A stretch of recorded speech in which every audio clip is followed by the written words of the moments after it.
Il procuratore capo del Tribunale di Gela, Salvatore Vella, a margine della riunione del COC che si è tenuta ieri al Comune di Niscemi, ha fatto il punto sulle indagini aperte dopo la frana che ha devastato un'ampia area del territorio.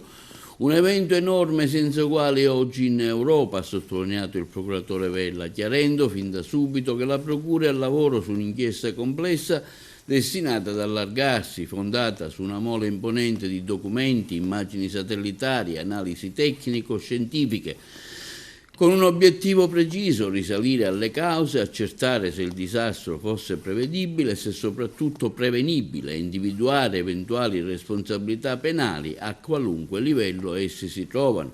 Vella ha ribadito che sulle indagini, ve lo dico immediatamente, non abbiamo attualmente indagati. Il fascicolo resterà aperto a carico di ignoti. È inutile dirlo che verosimilmente questo fascicolo non resterà a carico di ignoti per lungo tempo.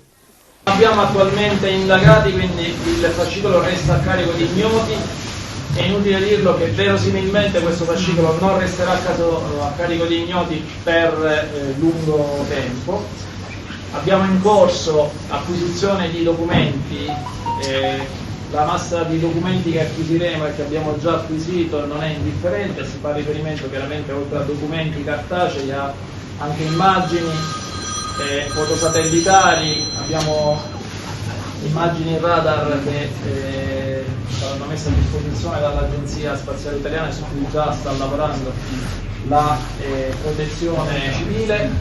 L'acquisizione di documentazione sarà rivolta a diverse autorità pubbliche che chiaramente hanno competenza soprattutto sul dissesto idrogeologico in Sicilia, oltre al comune di Niscemi.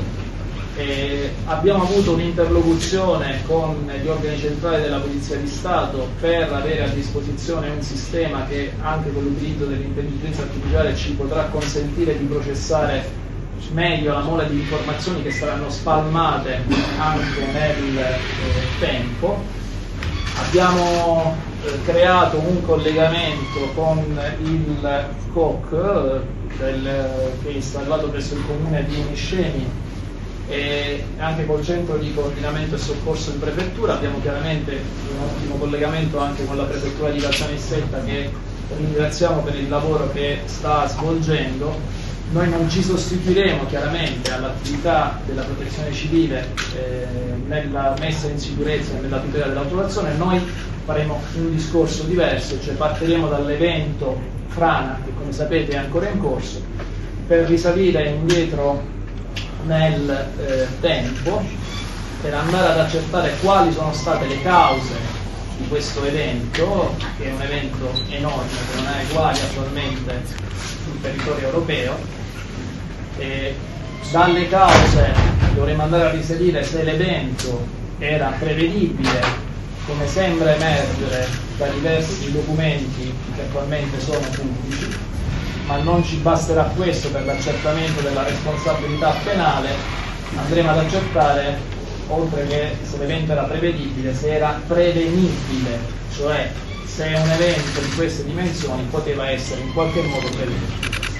Fatti tutti questi accertamenti, entreremo nelle valutazioni giuridiche, cioè chi avrebbe potuto eventualmente impedire questo evento e non lo ha fatto, o chi invece con condotte attive ha contribuito eventualmente a causare questo evento. Quindi noi ragioneremo sia sul fronte frana, su quello che oggi è un gruppo e ieri era una zona di Niscemi, e anche su tutto quello aspetto che riguarda il carico edilizio che si è creato sul comune di Niscemi.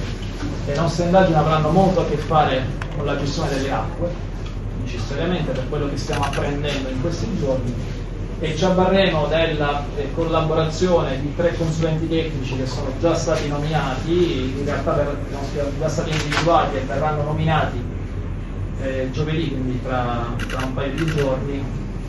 Sono 3 professori universitari del Dipartimento Scienza della Terra dell'Università di Palermo, che agiranno contestualmente con la nostra polizia giudiziaria, il commissariato di Niscemi, squadra mobile di Caltanissetta, perché questa è un'indagine che vedrà contestualmente andare avanti sia le indagini tradizionali, acquisizione di documentazione e ascolto di persone informate sui fatti, che conoscenze di carattere tecnico-scientifico dirette appunto ad accertare quello che vi ho detto prima.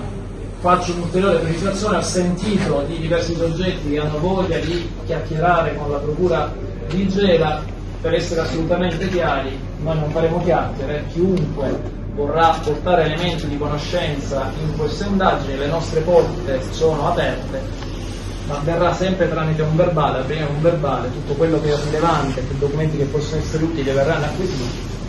Per quello che riguarda noi, nessuna chiacchiera. Noi stiamo facendo un lavoro molto serio a tutela della popolazione presente e futura di Niscemi, quindi invito chi ha voglia di avere a che fare con noi a rendersi consapevole che questa è un'indagine di polizia giudiziaria, è un'indagine seria, quindi le modalità con cui ci muoveremo sono quelle delle indagini di polizia giudiziaria. Fate responsabilità amministrative o politiche? Quello che possiamo dire è che noi non ci fermeremo a qualunque sarà il livello dei soggetti coinvolti, quindi come sempre non guarderemo in faccia a nessuno, accerteremo i fatti e qualsiasi sarà la responsabilità apicale di quelle che dovevano essere le decisioni che non sono state prese, non avremo nessun problema a fare il nostro lavoro.